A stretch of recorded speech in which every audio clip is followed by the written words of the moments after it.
Hello students, हम लोग previous numerical lecture में स्टडी कर रहे थे मेडिकल और आईटी मेंस में जो पूछा हुआ क्वेश्चन था, या तो वही क्वेश्चन था या तो उसी पर बेस्ड क्वेश्चन को हम लोगों ने डिस्कस किया था। और आज के क्लास में भी कुछ वैसे ही न्यूमेरिकल को हम डिस्कस कर रहे हैं, but total concept Coulomb's force से रिलेटेड था। तो आज के क्लास में भी कूलम्ब्स फोर्स से ही रिलेटेड डिस्कशन करेंगे। प्रॉब्लम नंबर 11 10 तक हो चुका था, प्रॉब्लम नंबर 11 से स्टार्ट करते हैं।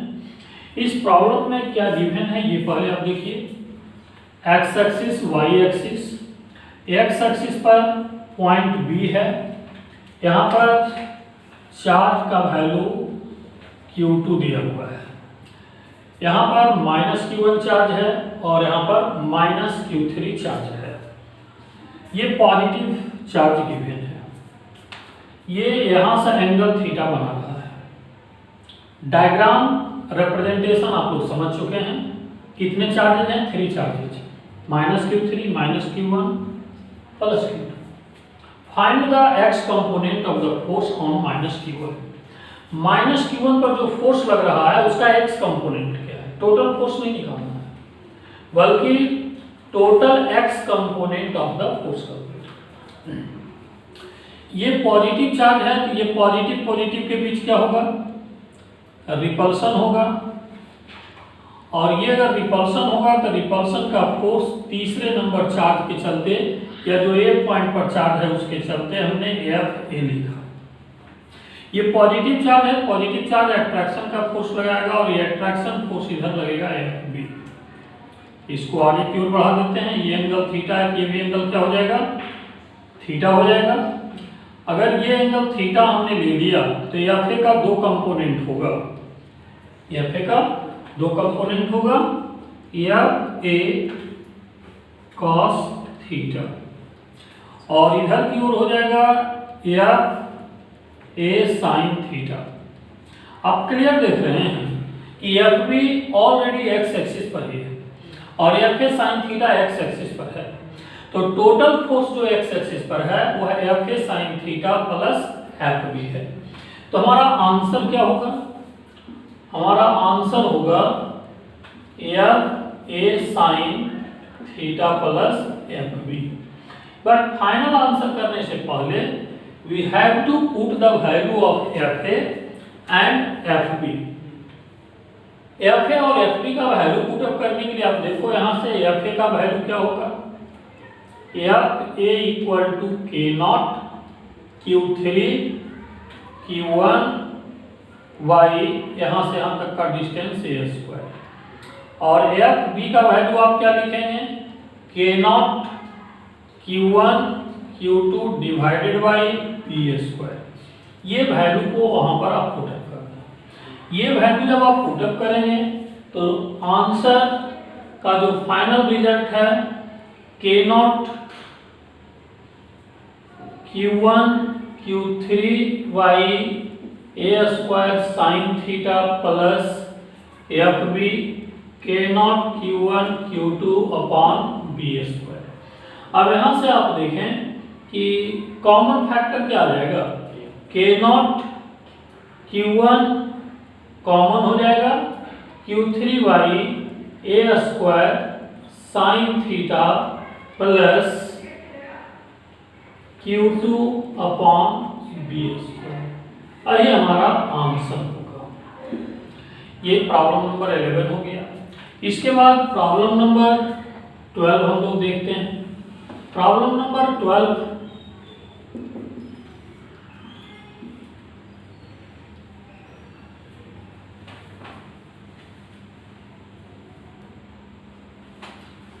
प्रॉब्लम नंबर 12 में ये एक स्क्वायर दिया हुआ है ABCD, और इसके चारों कॉर्नर पर चार्जेस का वैल्यू -Q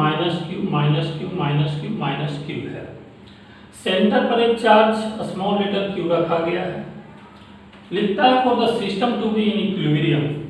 क्या लिखा है? System to be in equilibrium.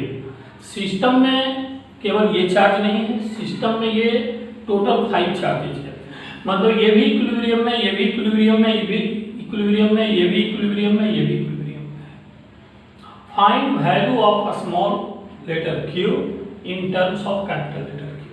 Capital letter q के टर्म में स्मॉल लेटर q का वैल्यू हमें कैलकुलेट करना है ताकि ये सिस्टम इक्विलिब्रियम में हो। जैसा कि हम लोग जानते हैं कि इक्विलिब्रियम होने के लिए net force on any particle must be equal to 0। तो आप नेट फोर्स किस पर सोचना चाहते हैं? आप चाहें तो डी पर सोच लें, आप चाहें तो ए पर सोच लें, आप चाहें तो बी पर सोच लें, आप चाहें तो सी पर सोच लें, आप चाहें तो डी पर सोच लें। तो यहाँ पर ए बी सी डी चारों पॉइंट सिमेट्रिकल है। आप डी पर सोचें आपकी मर्जी, सी पर सोचें आपकी मर्जी, ए पर सोचें आपकी मर्जी, बी पर सोचें आपकी मर्जी, कहीं पर भी सोच सकते हैं। मान लो कि कहीं पर भी सोच सकते हैं तो हम लोग ऐसा करते हैं कि सी पॉइंट पर सोच लेते हैं। अगर सी पॉइंट पर हम सोचते हैं तो सबसे पहली बात बी के चलते इस पर लगने वाला फोर्स नीचे की ओर होगा, एफ बी। जितना फोर्स ऑफ रिपल्सन इसके द्वारा इस पर लगेगा उतना ही फोर्स ऑफ रिपल्सन इसके द्वारा इस पर भी लगेगा, और इसके द्वारा force of repulsion F D लग रहा है, इसके द्वारा एफ बी लग रहा है। लेकिन दोनों चार्ज के बीच का डिस्टेंस जितना यहां पर है उतना ही यहां पर भी है, राइट। अब दोनों जगह अगर डिस्टेंस सेम है तो निश्चित रूप से ये फोर्स और ये फोर्स भी सेम है। एफ बी का वैल्यू को हमने एफ नॉट ले लिया और एफ टी के वैल्यू को भी एफ नॉट ले लिया। अब यहां से आप देखो माइनस क्यू, इस माइनस क्यू को रिपल्सन देगा, तो ए के चलते जो रिपल्सन का फोर्स लगेगा और रिपल्सन का फोर्स इधर लगेगा, एफ ई। अब यहाँ पर इन दोनों का रिजल्टेंट इसी लाइन के लंब होगा और ये तो खुद इसी लाइन के लंब है, मतलब इन तीनों का फोर्स इस लाइन के लंब है। ये जीरो होगा कैसे? ये जीरो होने के लिए एक ही तरीका है कि अगर ये 3 फोर्सेज का रिजल्टेंट इधर हो रहा है तो एक ये फोर्स है जो इसके अपोजिट डायरेक्शन में लगकर इसको बैलेंस करेगा। तो अपोजिट डायरेक्शन में अगर ये फोर्स बैलेंस करेगा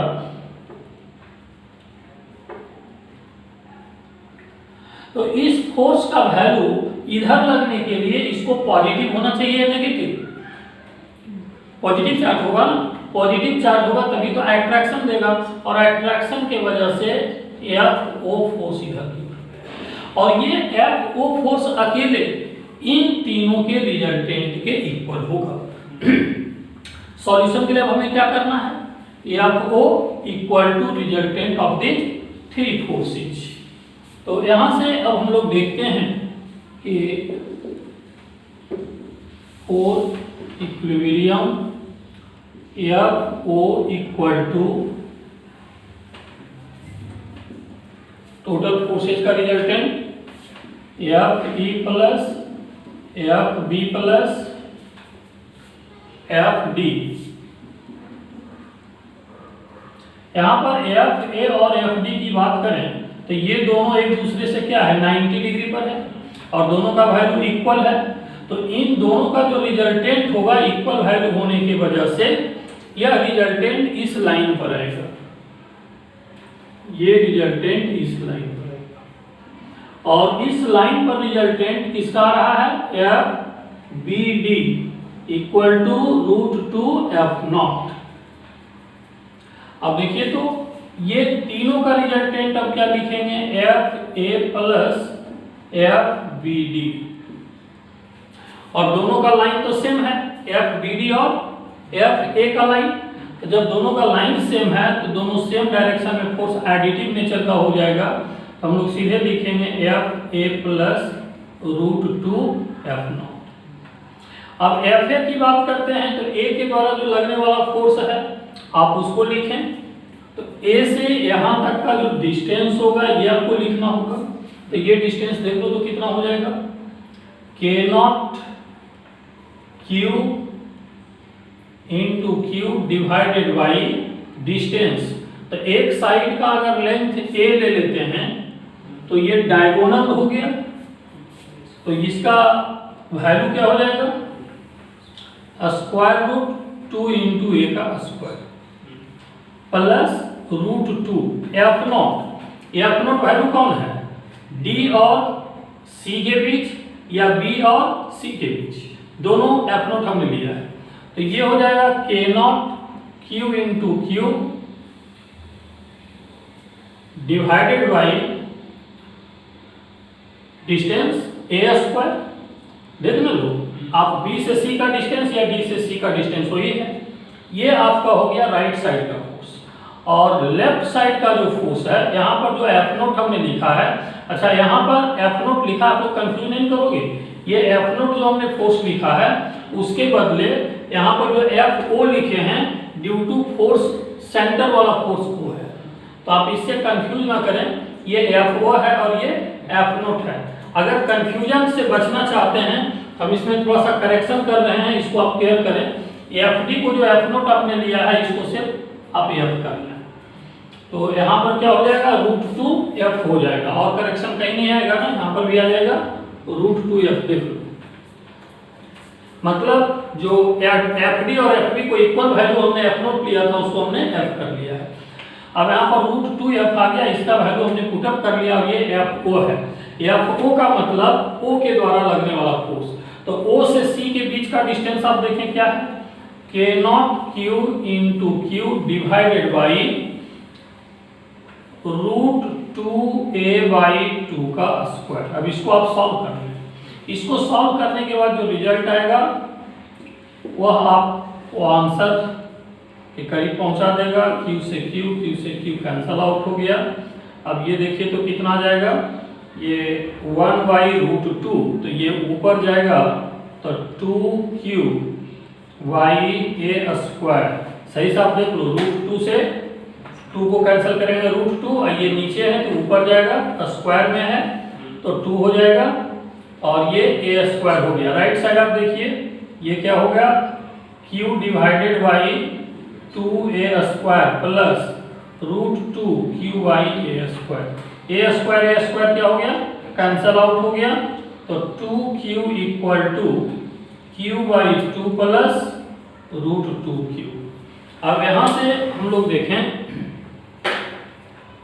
कि ये वैल्यू फाइनली क्या आ रहा है, हमें स्मॉल q निकालना था, तो स्मॉल लेटर q का वैल्यू 2 को इधर डिवाइड कर दिया, q/4 plus √2/2 into q। q को अगर आप कॉमन कर लें तो ये 1/4 प्लस 1/√2, ये हमारा आंसर होगा। कैलकुलेशन आप चेक कर लें, कैलकुलेशन अगर कहीं पर भी गलत हुआ है तो फाइनल आंसर आपका गलत होगा। एज आई थिंक कहीं कोई गलती नहीं है, बट एक बार फिर भी आप चेक कर लें, हो सकता है किसी बुक में इसी आंसर को ऐसे भी लिखा होगा। यहाँ से 4 आप कॉमन कर लीजिए, तो 4 अगर आप कॉमन कर लेते हैं तो यहाँ पर ये 1 बच गया और ये 4 ऊपर चला जाएगा, तो 4 जब ऊपर चला जाएगा तो इस वैल्यू को आप क्या लिखेंगे, देख लीजिए 2√2 हो जाएगा, क्योंकि यहाँ पर जब आपने कॉमन किया कि 4 से मल्टीप्लाई हो जाएगा 4/√2। हो सकता है किसी बुक में ऐसे लिखेगा, किसी बुक में और कुछ आगे किया होगा, तो 2√2 ये किया होगा। ये हमारा आंसर हो गया प्रॉब्लम नंबर 12। इसके बाद आगे हम लोग देखते हैं प्रॉब्लम नंबर 13।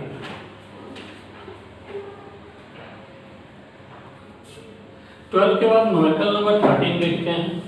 13 नंबर न्यूमेरिकल में आप लैंग्वेज को अच्छे से पढ़िए, लैंग्वेज लिखा हुआ है बोर्ड पर, हम लैंग्वेज को लाइन बाय लाइन आपको समझा भी रहे हैं। 2 identical conducting sphere A and B, 2 identical conducting sphere A और बी है, एक ए और एक दूसरा बी हमने ये रखा है। आइडेंटिकल कंडक्टिंग स्फीयर ए और बी दिया हुआ है, कैरी इक्वल चार्ज, इस पर भी चार्ज क्यों ले लिया, इस पर भी चार्ज क्यों ले लिया। They are separated by a distance much larger than their diameter, इतने डिस्टेंस से इसको सेपरेट किया गया है कि इसके डायमीटर से बहुत ज्यादा है। सेंस क्या है, जब 2 पार्टिकल के बीच का, 2 बॉडी के बीच का डिस्टेंस ज्यादा रखेंगे तो एक दूसरे के रिस्पेक्ट में दोनों पॉइंट चार्ज होगा। हम लोग कूलम्ब्स फोर्स पॉइंट चार्ज के चलते पढ़े हैं, इस वजह से ये डेटा दिया गया है।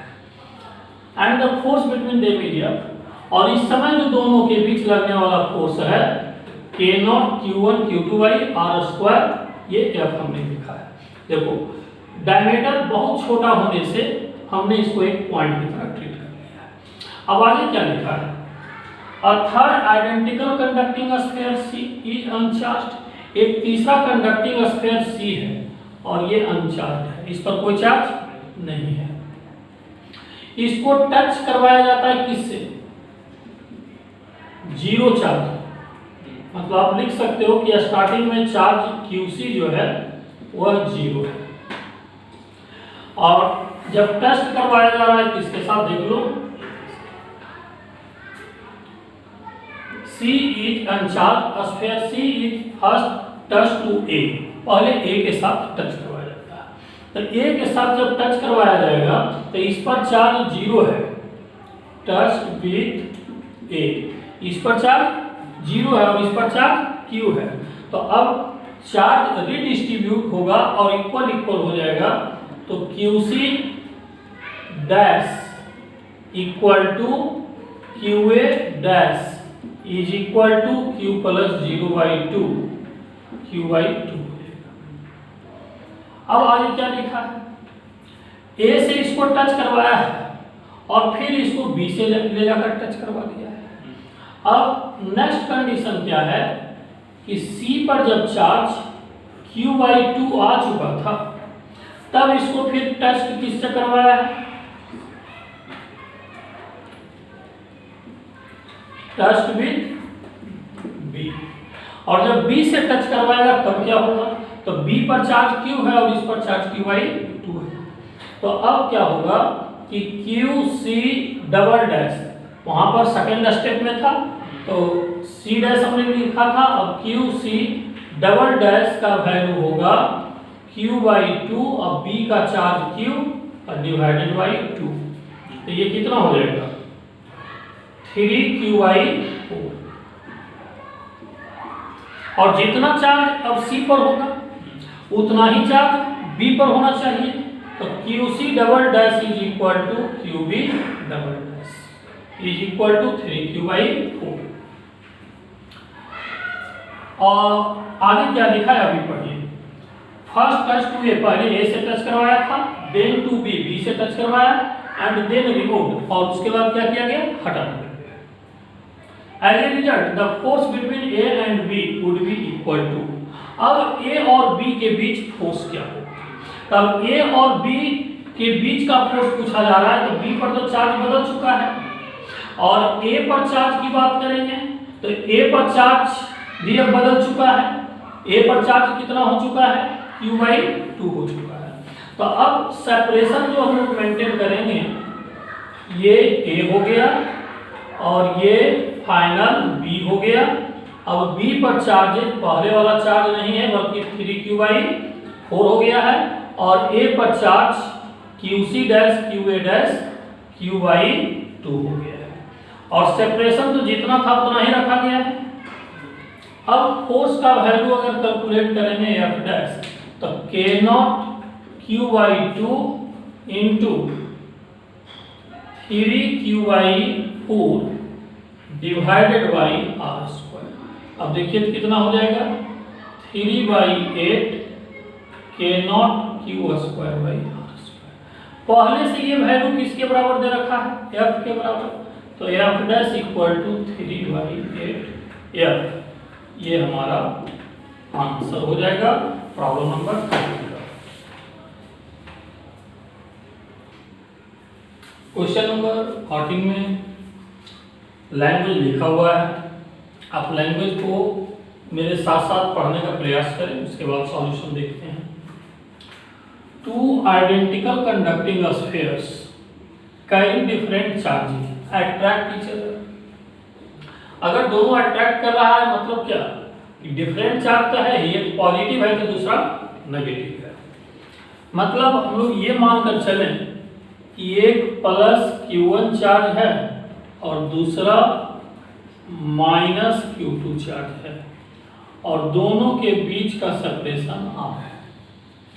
इस सेपरेशन पर लगने वाला अट्रैक्शन फोर्स दे रखा है के naught Q1 Q2 by r square.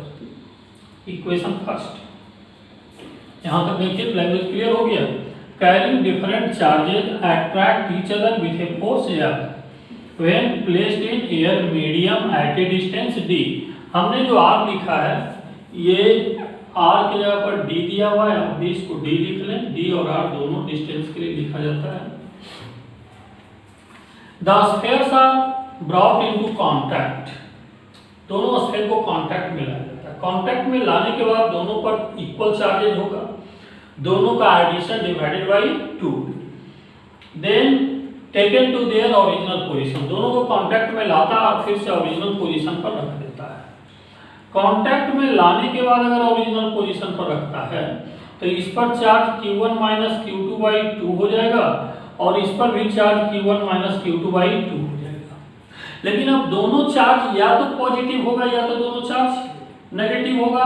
वो तो इस बात पर डिपेंड करता है Q1 और Q2 में कौन बड़ा है कौन छोटा है। अब दोनों जब सेम नेचर का चार्ज होगा तो अब अट्रैक्शन नहीं रिपल्शन होगा। अब आगे देखिए क्या लिखा है।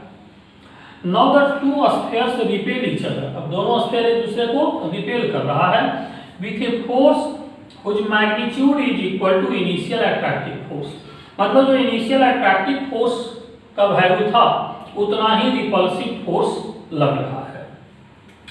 Find the ratio between initial charge on the sphere. दोनों स्फीयर पर जो इनिशियल चार्जेज है उसका रेशियो क्या है। मतलब we have to find out Q1 by Q2। अब देखिए प्रॉब्लम में जो दिया हुआ है कि इस केसेस में जो फोर्स लग रहा है इसको अगर एफएडएस ले लें तो K naught Q1 minus Q2 by 2 का whole square divided by d square. ये इक्वेशन नंबर 2 हो गया। लेकिन 1 और 2 अगर दोनों इक्वल है तो ऐसे केस में एफ डैश और एफ के वैल्यू को क्या करेंगे इक्वल कर लेंगे। अब दोनों को इक्वल करेंगे जैसा कि प्रॉब्लम में दिया हुआ है, हम अपनी मर्जी से कुछ नहीं कर रहे हैं। तो ये हो जाएगा K naught Q1 Q2 divided by d square equal to K naught Q1 minus Q2 by 2 का whole square by d square. अब यहाँ से आप देखो आफ्टर कैंसिलेशन जो रिजल्ट हमें मिल रहा है वह ये होगा कि Q1 माइनस Q2 का whole square equal to 4Q1 into Q2। और इसको आगे कंटिन्यू करेंगे तब क्या हो जाएगा Q1 square plus Q2 square, ये माइनस Q1 Q2 इधर चला जाएगा equal to 6Q1 Q2। Q1 और Q2 से अगर दोनों साइड हम डिवाइड कर दें तब ये रिजल्ट क्या रह जाएगा। ये रिजल्ट दोनों साइड Q1 और Q2 से डिवाइड करेंगे तो result Q1 square y Q1 Q2 plus Q2 square divided by Q1 Q2 equal to 6Q1 Q2 by Q1 Q2। After cancellation देखो तो रिजल्ट क्या बचेगा, Q1 से Q1 कैंसिल आउट हो गया तो ये रिजल्ट रह जाएगा अब Q1 by Q2 plus Q2 by Q1 equal to 6। हमें कैलकुलेट क्या करना है Q1 बाई Q2। तो Q1 बाई Q2 को अगर x ले लें तो ये क्या हो जाएगा 1 by x plus 1 by x equal to 6। अब यहाँ से एलसीएम ले लें तो x square plus 1 equal to 6x, तो x square minus 6x plus 1 equal to 0। तो यहाँ से अगर x का वैल्यू आप कैलकुलेट करेंगे तो माइनस b, तो माइनस b मतलब प्लस ये हो जाएगा प्लस माइनस 6 का square minus 4 divided by 2 into 1। Quadratic equation का सॉल्यूशन सारे लोग समझ रहे हैं। अब यहाँ से ये वैल्यू जो आएगा आपका 6 plus minus square root 32 by 2। तो यहाँ से जो फाइनल रिजल्ट आएगा x equal to cancel out इसको कर दें और x के बदले हम लोग क्या रखेंगे Q1 Q2। तो यहाँ से कैंसिलेशन के बाद 3 प्लस माइनस रूट 8 आएगा। लेकिन दोनों चार्ज ये पॉजिटिव तो है नहीं, ये दोनों चार्ज क्या है एक पॉजिटिव है एक नेगेटिव नेगेटिव है तो ये रेशियो क्या आना चाहिए, नेगेटिव आना चाहिए। माइनस साइन यहाँ पर ऑलरेडी रेशियो में छुपा हुआ है, तो अगर इस माइनस साइन को इधर हम ले आते हैं तो फाइनल आंसर क्या होगा, Q1/Q2 equal to -3 plus √8 -3 minus √8। ये हमारा आंसर हो जाएगा। और फाइनल जब आंसर लिख रहे हैं, लेफ्ट साइड हो गया आप लोग का।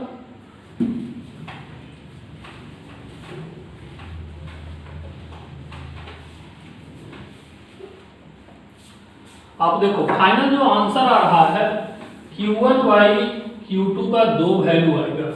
एक वैल्यू हम लिखेंगे -3 प्लस √8 एंड दूसरा वैल्यू लिखेंगे Q1/Q2 इक्वल टू माइनस से इसको जब मल्टीप्लाई कर दोगे तो क्या हो जाएगा, -3 प्लस √8। ये दो आंसर पॉसिबल